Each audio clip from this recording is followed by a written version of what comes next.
హెల్తీగా మిల్లెట్స్ పొంగల్ ఎలా చేయాలో చూద్దాం రండి. నేనైతే ఇక్కడ వరిగలు తీసుకున్నారు. మీరు ఏ మిల్లెట్ అయినా యూస్ చేసుకోవచ్చు ఈ ప్లేస్లో. ఫస్ట్ అయితే మిల్లెట్స్ 3/4 కప్ తీసుకొని ఇందులోనే వాటర్ వేసేసి నానపెట్టుకోండి. ఓవర్ నైట్ నానాలి మనకిది. ఇవి నానపెట్టుకున్నాక మార్నింగ్ ఒకసారి క్లీన్ చేసుకొని ఇందులోనే 1/4 కప్ పెసరపప్పు వేసుకోండి. పొంగల్ చేసుకునే 1 అవర్ ముందు పెసరపప్పు కూడా వాటర్లో వేసుకోండి. మనకి 1 అవర్ నానితే సరిపోతుంది పెసరపప్పు. ఇప్పుడు ఇవన్నీ బాగా క్లీన్ చేసుకొని 3-4 టైమ్స్ కుక్కర్లోకి వేసుకోండి. ఇందులోనే మనం మిల్లెట్స్ పెసరపప్పు కలిపి 1 కప్ అయింది కదా, సో 1 కప్కి 3 కప్స్ వాటర్ తీసుకోండి.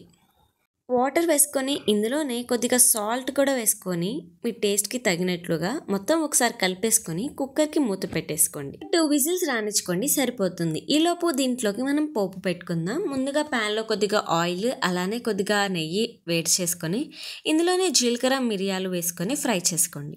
ఇవి లైట్గా ఫ్రై అయిన తర్వాత ఇందులోనే చిన్నగా కట్ చేసుకున్న అల్లం ముక్కలు, నచ్చితే జీడిపప్పులు, పచ్చిమిర్చి చీలికలు, కరివేపాకు వేసుకొని ఫ్రై చేసుకోండి.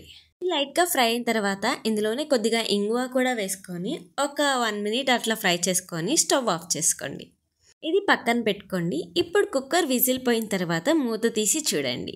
ఇదైతే మనకి బాగా ఉడికిపోయింది. ఇప్పుడు ఇందులోనే మనం పోపు పెట్టుకున్నాం కదా, అది కూడా వేసేసుకొని మొత్తం ఒకసారి బాగా కలిపేసుకోండి. అంతే అండి, మిల్లెట్స్ పొంగల్ రెడీ అయిపోతుంది. మీరు ఎవరైనా మిల్లెట్స్ స్టార్ట్ చేయాలనుకుంటే ఇలా పొంగల్తో స్టార్ట్ చేయండి. మీకు టేస్ట్ కూడా పెద్దగా డిఫరెన్స్ తెలియదు మామూలు పొంగల్కి దీనికి. ఒకసారి మీరు కూడా ఇలానే ట్రై చేసి మీకు ఎలా కుదిరిందో కమెంట్ సెక్షన్లో కమెంట్ చేసేయండి. నచ్చితే లైక్ చేసి సబ్స్క్రైబ్ చేసుకోండి. Thank you.